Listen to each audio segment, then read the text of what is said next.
नमस्कार दोस्तों। जब बात महापुरुषों की जाती है तो हमारे दिमाग में बुद्ध, महावीर, ऐसे बहुत से लोग आते हैं। यहाँ तक कि हम राम, कृष्ण, अगर उन्हें भी हम महापुरुष मान लेते हैं तो हमारे दिमाग में सबसे बड़ी समस्या जो आती है, सबसे बड़ी दिक्कत वो ये कि हम तुरंत उन्हें एक राजा के रूप में भी देखते हैं कि वो राजा के बेटे थे, चाहे राम हो, चाहे कृष्ण हो, चाहे महावीर हो, चाहे बुद्ध हो। और तुरंत हम एक ऐसा विचार बना लेते हैं कि वो तो राजा के बेटे थे, भरपूर धन, ऐश्वर्य, सुख सुविधा उनके पास थी, तो उन लोगों के लिए इसको त्याग देना, इसको छोड़ के चले जाना, वो भी उनकी बहुत बड़ी उपलब्धि नहीं थी, क्योंकि वह बचपन से, पैदा होते ही उन्होंने सारी सुख सुविधा देखी थी। तो इसलिए अगर उनकी इससे विरक्ति हो गई या उन्होंने इसको महत्व नहीं दिया तो ये कोई बड़ी बात नहीं है। और हमारे सामने तो सबसे बड़ी चुनौती यही है कि पहले तो हम इन्हें प्राप्त करें, पहले तो हम इस लायक हो जाएं कि हम उस वैभव को प्राप्त करें जिसको राम ने, कृष्ण ने, बुद्ध ने, महावीर ने और बड़े बड़े लोगों ने त्यागा। लेकिन जब हम ये बातें करते हैं तो हम एक नाम भूलते हैं, और वो नाम है कबीर का, कबीर दास।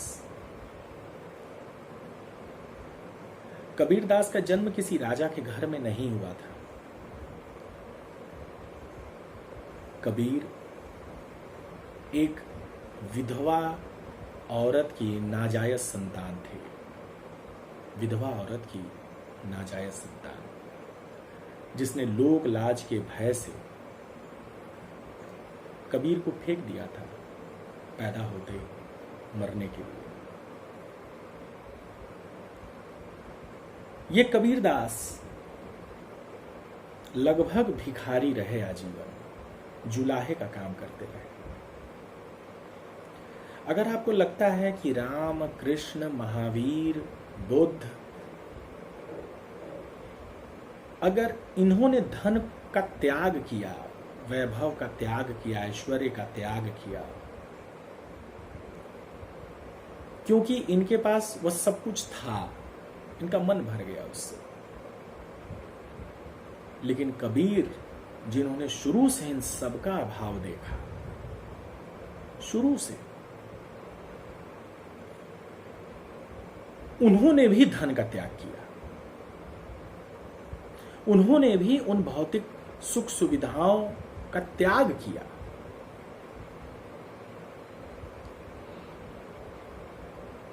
जब भी आपको लगे कि परिस्थितियां हमारे विपरीत हैं, हमारी परिस्थितियां बहुत खराब हैं, बड़ा अन्याय हो गया हमारे साथ, भगवान ने बहुत अन्याय किया, जब भी ये विचार आने लगे, परिस्थितियों पर दोष मढ़ने का विचार आने लगे, एक बार कबीर के बारे में सोचिएगा। आपको हो सकता है कि अपने माता पिता का नाम पता हो, कबीर को नहीं पता था। हो सकता है कि आपका बड़ा छोटा जैसा भी अपना एक घर हो, कबीर का नहीं था। हो सकता है कि आप कुछ पढ़ लिख सकते हो, आप अपना सिग्नेचर कर सकते हो, कबीर नहीं कर सकते थे। हो सकता है कि आप कुछ वेद, कुरान, गीता, बाइबल ये सब पढ़ सकते हो, कुछ पढ़े हो आप, कबीर नहीं पढ़े थे। इसलिए कबीर जैसा बनना बेहद कठिन काम है।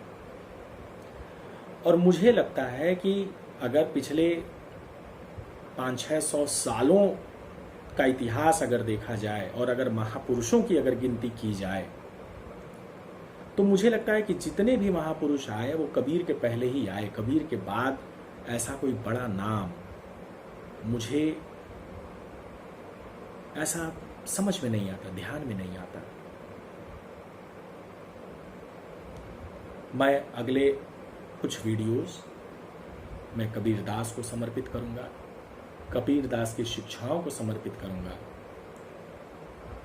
क्योंकि मुझे लगता है कि वर्तमान समय में जो वर्तमान माहौल है, परिदृश्य है, मुझे लगता है कि राम और कृष्ण की शिक्षाओं से ज़्यादा, बुद्ध और महावीर की शिक्षाओं से ज़्यादा हमें कबीर की शिक्षाओं की ज़रूरत है। इसी बहाने मैं भी एक बार फिर से कबीर दास को याद करूंगा,